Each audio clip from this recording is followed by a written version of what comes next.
बिहार की बेटी के हौसले को सलाम। 1 किलोमीटर पैदल चलकर जाती है स्कूल। एक हादसे में मासूम का काटना पड़ा था पैर। भावुक कर देगी सीमा की कहानी। बिहार के जमुई की सीमा बड़ी होकर टीचर बनना चाहती है। उसके हौसलों के आगे मुसीबत ने भी हार मान ली है। एक पैर से 1 किलोमीटर पैदल चलकर सीमा रोजाना स्कूल जाती हैं और मन लगाकर पढ़ना चाहती हैं। वो टीचर बन अपने आसपास के लोगों को शिक्षित करना चाहती हैं। चौथा मैम, कैसे जाती हो पढ़ने के लिए? ऐसे पैदल ही जाती हो? हाँ। तो दिक्कत नहीं होता जाने में? कितना दूर है स्कूल यहाँ से?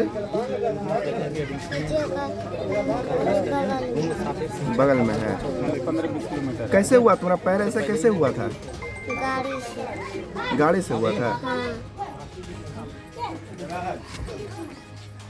अब तक साइकिल वगैरह तुमको नहीं मिला है क्या जाने के लिए? कुछ नहीं। तो क्या रोज जाती हो पढ़ने के लिए? हाँ।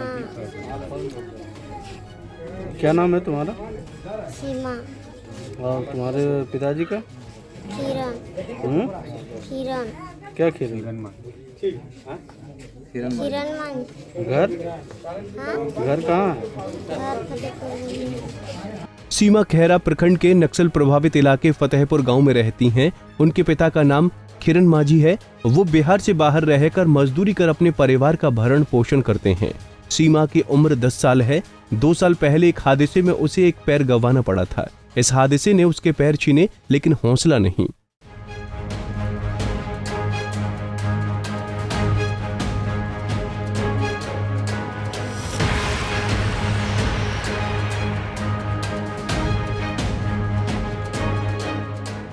जी उसका माता पिता 2 साल पहले जो है ईंटा भट्टा पर जाता था चिमुनिया पर।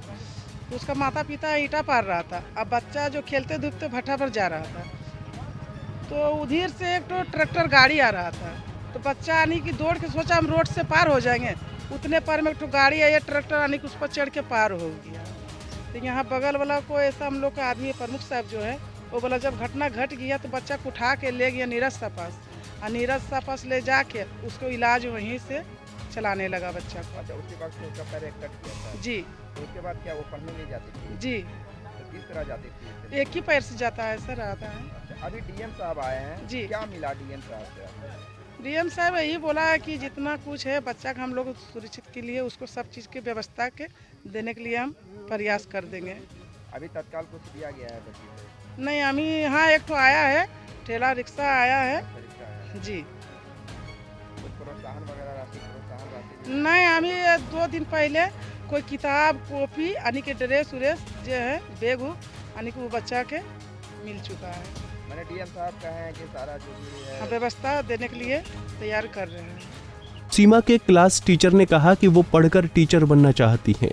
एक पैर होने के बाद भी उसका हौसला काफी मजबूत है। किस स्कूल के टीचर हैं आप? मैं गौतम गुप्ता उत्तरमीन मध्य विद्यालय फतेहपुर का सहायक शिक्षक हूँ। ये बच्ची कब से आ रही है पढ़ने के लिए आपके स्कूल? ये बच्ची ग्रीष्मावकाश के 2-3 दिन पूर्व ही इसका नामांकन हुआ था विद्यालय में, तो तब से ही आ रही है। उससे पूर्व तो इसका नामांकन ही नहीं था। क्योंकि उम्र सापेक्ष शिक्षा की व्यवस्था है हमारे यहाँ, तो इसका उम्र के आधार पे इसको चतुर्थ वर्ग में नामांकन दिया गया। बाकी ये बच्ची जो है पहले से कुछ पढ़ी लिखी नहीं है। अब इसको हम लोग यहाँ से जो है बेसिक चीज़ बता के और प्रयास करेंगे कि इसको अन्य बच्चों के बराबरी में खड़ा करें। अच्छा, अभी डीएम साहब आए थे, क्या डीएम साहब की तरफ से भी कुछ दिशा निर्देश आप लोगों को मिला है? कुछ स्कूल के बारे में कुछ बोले हैं? डीएम साहब की तरफ से शाबाशी दी गई है और कहा गया है कि आपने अच्छा कार्य किया है। और उसके अलावे जो डीएम साहब क्विक एक्शन लेते हुए इस बच्ची को एक ट्राईसाइकिल आज भेंट किए हैं और कुछ प्रोत्साहन राशि भी दी है। अब प्लस सबसे बड़ी बात यह है कि इस बच्ची का घर नहीं है और साधन विहीन है, गरीब परिवार से आते हैं। तो डीएम साहब ने इस चीज़ पे भी संज्ञान लेते हुए इस बच्ची के साथ साथ इस पूरे मोहल्ले में पक्का का घर देने का ऐलान किए हैं और बोले हैं कि 1 महीने के अंदर ये सारा चीज़ किया जाएगा। और जिनके पास अपना ज़मीन नहीं है उनको ज़मीन का पर्चा भी दिया जाएगा। ये काम सारा 1 महीने के अंदर होगा। आज सीमा अपने गांव में लड़कियों की शिक्षा को बढ़ावा देने के प्रति मिसाल कायम कर रही हैं। वो अपने एक पैर से चलकर खुद स्कूल पहुंचती हैं और आगे चलकर शिक्षक बनकर लोगों को शिक्षित करना चाहती हैं। इन प्रकार के माध्यमों से हम लोगों को ज्ञात हुआ है कि बच्ची सीमा यहाँ पर खैरा अंचल अंतर्गत फतेहपुर गांव है यहाँ की है, और एक पूर्व में दुर्भाग्यवश एक सड़क दुर्घटना हुई थी और उसके परिणाम स्वरूप बच्ची के पैर को काटना पड़ा था। लेकिन इन तमाम चुनौतियों विषमताओं के बावजूद बच्ची अपनी प्रेरणा से विद्यालय जा रही है। तो हम सभी के लिए बहुत ही प्रेरणादायी एवं उत्साहवर्धक बात है। और घटना के संबंध में इस बारे में जानकारी मिलने पर हम सभी जिला स्तरीय पदाधिकारियों ने यहाँ पर भ्रमण किया है और बच्ची को ट्राईसाइकिल दिया जा रहा है। साथ में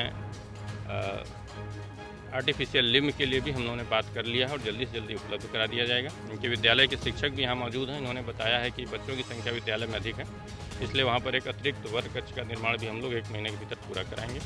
और जिस प्रकार से बच्ची की लगन है, तन्मयता है, इसको देखते हुए शिक्षा विभाग के माध्यम से हम लोग 1 महीने के भीतर एक स्मार्ट क्लास का निर्माण भी इनके विद्यालय में करवाएंगे। इसके जज्बे को सर एक डीएम किस रूप में? देखिए, बच्ची का जज्बा हम सभी के लिए सलाम करने लायक है। और इस उदाहरण को देखते हुए मैंने जितने भी सम्मानित जनप्रतिनिधि हैं, जीविका दीदियां हैं, शिक्षकगण हैं, शिक्षा विभाग के विभिन्न जो लोग हैं जो ग्राउंड लेवल पर काम कर रहे हैं, उनसे मैं अपील करना चाहूँगा कि आप प्रत्येक टोले मोहल्ले जा करके ऐसे बच्चों का सर्वे जरूर करें। यद्यपि अधिकांशतः बच्चे स्कूल जा रहे हैं, लेकिन जिस प्रकार से इस बच्ची के साथ घटना हुई, दुर्भाग्यपूर्णवश कुछ बच्चे छूट जा रहे हैं।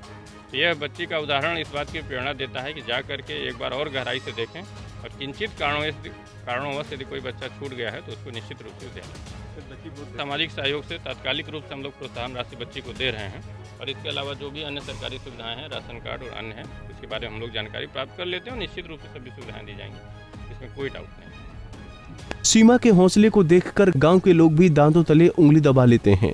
गांव वाले कहते हैं कि सीमा दिव्यांग होने के बावजूद भी आत्मविश्वास से भरी हुई लड़की हैं।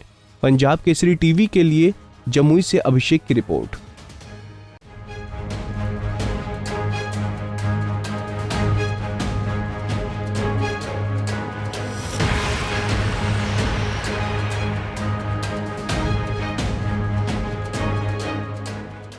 हमसे जुड़े रहने के लिए हमारे YouTube चैनल को सब्सक्राइब करें और नई वीडियो की नोटिफिकेशन के लिए बेल आइकॉन को दबाएं। अगर आप ये वीडियो Facebook पर देख रहे हैं तो लाइक जरूर करें और ज्यादा से ज्यादा शेयर करें। धन्यवाद।